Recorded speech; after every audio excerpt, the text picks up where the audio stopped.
All right, well, let's get to the latest on coronavirus and specifically talk about the back to school plans. It's a big question for many Americans right now. We're already seeing some schools reverse their decisions. UNC Chapel Hill abruptly halting in-person classes following outbreaks on its campus. Anjalee Khemlani has more for us, Anj.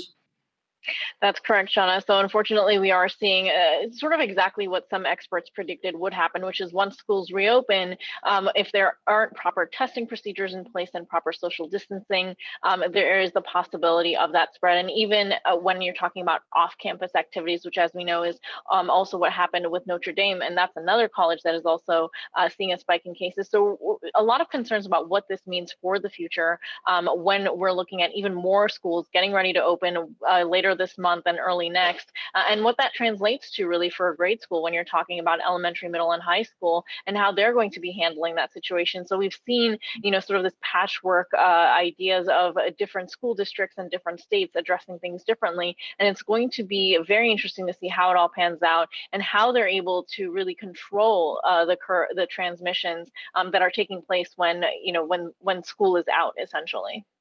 And that's interesting because we also heard from the WHO today basically saying that the pandemic is now being driven by people, the younger generation, people in their 20s and in their 30s who don't know that they are infected. And that, of course, is a huge concern here as schools try to figure out exactly what their plans are over the next couple of weeks. All right, Anjalee, thanks so much for that.